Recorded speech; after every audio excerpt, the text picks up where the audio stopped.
Every family has moments of misunderstanding, frustration, and hurt feelings. But what makes a home peaceful isn't the absence of conflict. It's how we respond to it.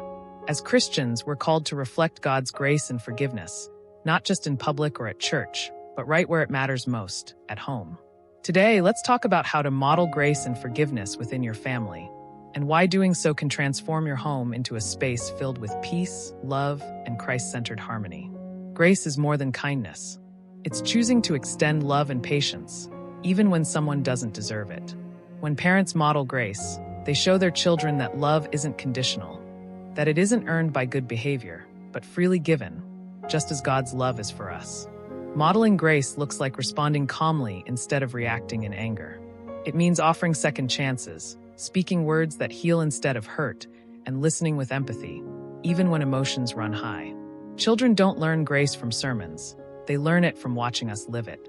Forgiveness, on the other hand, is what keeps grace alive. It's not always easy, but it's essential. A home that holds grudges becomes heavy with resentment, while a home that practices forgiveness breathes freely again. Ephesians 4 verse 32 reminds us, "Be kind to one another, tender-hearted, forgiving one another, as God in Christ forgave you." When we forgive, we're saying, "I choose peace over payback." It doesn't mean ignoring wrongs. It means letting go of bitterness and allowing healing to begin. So, how can we model grace and forgiveness daily? First, admit when you're wrong. Children respect honesty. When parents apologize, they teach humility. Saying, "I'm sorry, I shouldn't have spoken that way," helps your children see that even grown-ups need grace. Second, let go quickly. Holding on to anger poisons your home. Before reacting, take a moment to pray and ask God for wisdom to respond with gentleness. Third, create a culture of prayer. Make prayer a natural part of family life, after disagreements, before bedtime, and when asking for forgiveness. Prayer invites God's peace to reign over your home. Fourth, speak life-giving words. Your tone shapes your family's atmosphere. Replace harshness with gentleness and criticism with encouragement. And finally, practice daily compassion. See beyond behavior to the heart.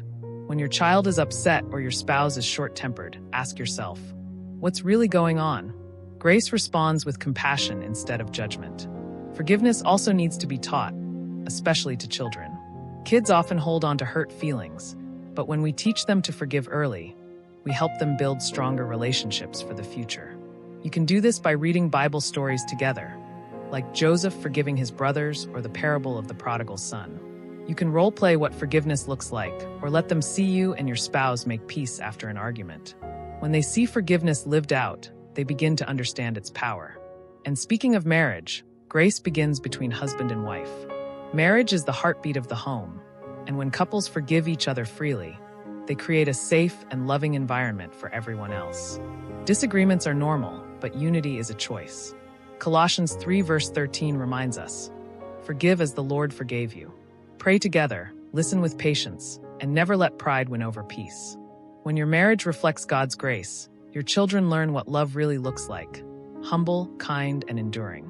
Creating a home filled with grace doesn't happen overnight. It's built one small choice at a time. Start simple. Pray together in the morning, share words of gratitude at dinner, and end the day by saying something kind to each other. Display a Bible verse about forgiveness where everyone can see it.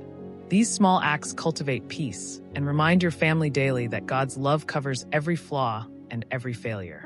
Learning how to model grace and forgiveness at home is one of the greatest gifts you can give your family. It's not about perfection, it's about presence. It's choosing love over pride, mercy over resentment, and peace over being right. Because when grace becomes the language your family speaks, hearts soften, relationships heal, and the love of Christ becomes visible in your everyday moments. So today, make the choice to extend grace. Apologize first. Forgive quickly. Love deeply. And remember, every time you choose forgiveness over frustration, you are creating a home where God's peace can dwell richly. For more faith-filled marriage and family encouragement, visit blissfullywedded.com, where you'll find devotionals, practical guides, and biblical inspiration to help your family grow in grace and love.